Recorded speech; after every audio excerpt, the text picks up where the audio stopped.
Sa henerasyon ngayon, kadalasan baboy at manok ang mga kinakain.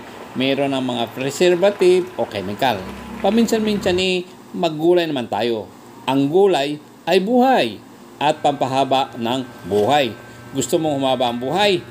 Tara sa Pangasinan, magluluto tayo ng dinengdeng. Wala akong masabi, the best yung ating niluto. Ang una mo natin gagawin, maglalagay tayo ng tubig, 750 ml. Bagong isda, 1/4 cup. Pag nakita nyo na ang kumulo na yung ating tubig na may bagong, pwede natin ilagay yung ating isang sibuyas at 4 na kamatis na hinihiwa ko. Pwede na rin natin isabay itong bunga ng malunggay. Ito sa palengke, may nabibili na kasi itong putol-putol na, hindi na ako maghihirap na magbalat. Lagay na natin 2 tali yan, mga papsi. Sunod na rin natin yung ating hiniwa-hiwa na kalabasa. Bali 1/4 na hiwa ito na binili ko sa palengke. Yan, sabay na natin yan. Pwede na nating palambutin.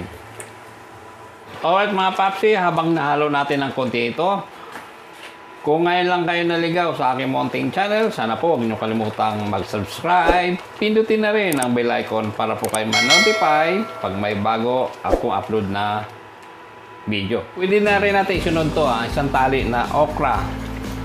Yung ating pampahaba ng buhay. Ito, hinati ko lang sa 2. 3 pirasong talong, hiniwa-hiwa na rin natin.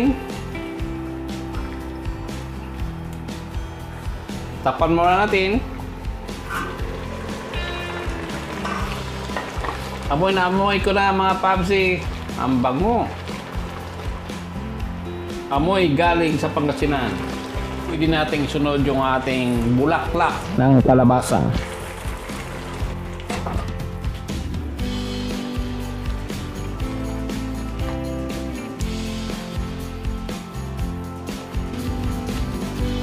Yung ating panghuli, malunggay. Dahon ng malunggay.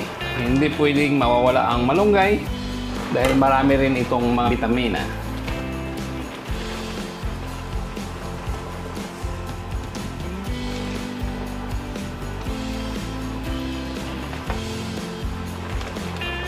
Ilagay na natin yung ating bangus. Yung pinirito natin na bangus, 2 piraso. Hinati natin sa gitna. Takpan muna natin. Pakukuluan mo natin siguro mga 1 minute lang yan.